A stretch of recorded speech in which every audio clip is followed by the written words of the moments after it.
ની અમને કાલે નોટિસ મળી છે કે 7 દિવસની અંદર નડતરરૂપ બાંધકામ અમારે તોડી પાડવાનું છે. એ ખૂબ જ 7 દિવસની અંદર એ તોડી પાડવું ખૂબ જ અઘરું છે. આજે અમારે કોઈ પ્રોફેશનલ આર્કિટેક્ટ કે કોઈનો ઓપિનિયન લેવો હોય તો બી આજે 4 દિવસે તો કોઈકની અપોઇન્ટમેન્ટ મળતી હોય છે. એટલે સરકારશ્રીને અમારી એટલી જ રિક્વેસ્ટ છે કે જો બધાનો સર્વે એક જોડે થાય, બધાનું એક સાથે તમે સોલ્યુશન આપો, પછી તમે પગલાં લો.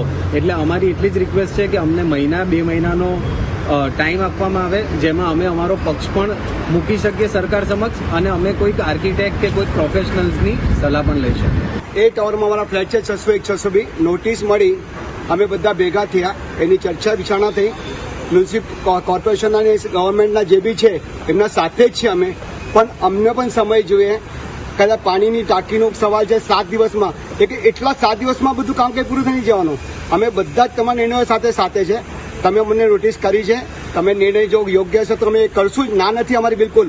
પણ તમે બધાનું સર્વે પૂરું કરો ને સર્વે પછી એક સાથે જ કરાવો ને. અમે ફક્ત એક બિલ્ડિંગનું કરીએ એનાથી કંઈ નિરાકરણ નથી આવવાનું. તમારે બાકીની 25 બિલ્ડિંગ છે એ બાકી છે, બરાબર. બધાનું એક સર્વે સારે પૂરું થઈ જાય ને પછી બધાને કરો ને બધા તમારા સાથે જ છે.